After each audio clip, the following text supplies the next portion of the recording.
Bienvenue au Jardin des Harmonies. C'est un jardin qui se situe à Saint-Sébastien, au nord de la Creuse, dans la région du Limousin, Nouvelle-Aquitaine. Un jardin qui date au niveau de son aménagement, qui a vraiment débuté il y a 6 ans, sur une surface d'1 hectare, qui étaient des anciennes prairies à vaches et avec quelques arbres fruitiers. L'avantage qu'on a sur ce lieu, on va dire c'est un cadeau, c'est de l'or. Au jour d'aujourd'hui, on s'en rend compte, c'est l'eau.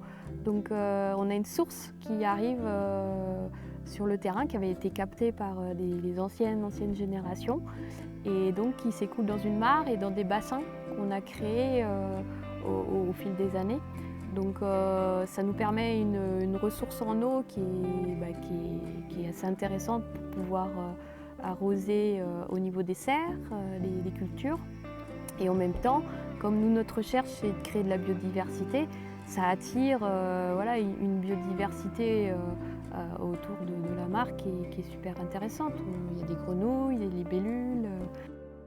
La première année, le potager il s'est fait sur cette surface parce qu'il y avait pas mal d'orties ici. Et donc ça s'est fait sur 20-30 mètres carrés.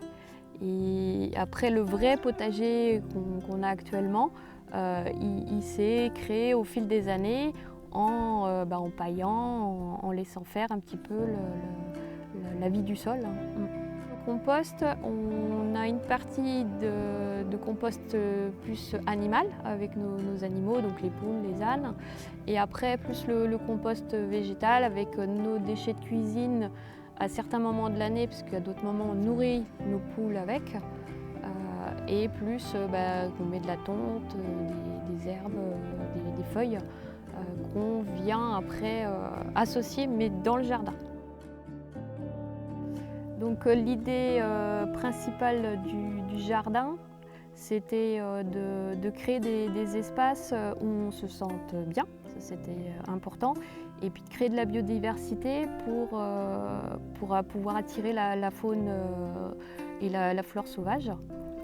Ensuite, un point important, c'était de créer un jardin nourricier, diversité végétale mais comestible, et avec de la gourmandise, parce qu'on est très gourmand et on adore faire découvrir, sensibiliser sur le goût, les odeurs pour les personnes qui viennent sur le lieu.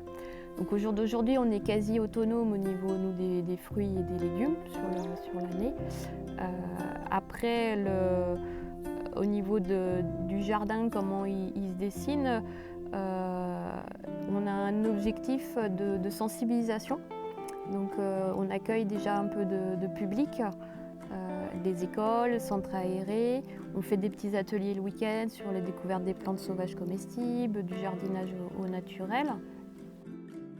Parce qu'en fait, quand je suis arrivée ici, mon coup de cœur, il s'est porté vraiment sur les arbres, les gros arbres. Donc il y avait les gros chênes, plus les arbres fruitiers et qui étaient déjà en productifs, donc qui donnaient déjà des fruits.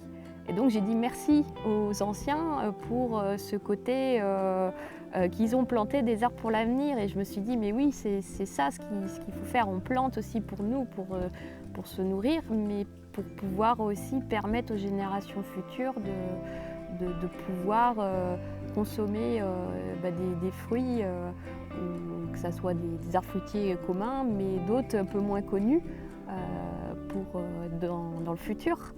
Donc ça c'est vraiment une envie qui m'anime au fond de moi d'aménager ce lieu avec de la plante pérenne, donc des arbres, des arbustes comestibles, donc du connu, des essences locales qui soient adaptées au lieu, mais des essences un peu plus exotiques entre guillemets, dans le sens qu'on a mis du poivre du Sichuan, du pacanier, de la séminier, pour expérimenter et voir ce que ça va donner et faire découvrir aux gens. Ouais. L'idée du projet aussi par la suite, c'est de valoriser en fait ce produit du point de vue des odeurs et du goût, et en cuisine, dans des plats, d'amener des petites touches, par exemple avec le fenouil ou de la petite graine de moutarde qui va pouvoir amener le petit déclic et faire apprécier vraiment le plat dans sa totalité. Donc, pour que les gens se rendent compte que la nature, c'est hyper abondant en fait dans ce que ça peut nous offrir. Et que parfois on l'a sous les yeux, mais on ne se rend pas compte, on ne va pas aller chercher, de se dire bah tiens, je pourrais essayer de rechercher, de découvrir si cette plante-là elle est comestible, ok, bah, est-ce que peut-être que les feuilles elles ont un goût, une odeur spécifique. Par exemple le poivre du Sichuan, on utilise le poivre, mais rien que déjà la feuille, elle a une odeur qui est bien particulière, donc qu'on peut utiliser. Donc, je trouve ça génial. On est des enfants en fait quand on découvre les produits. C'est chouette pour ça. Ouais.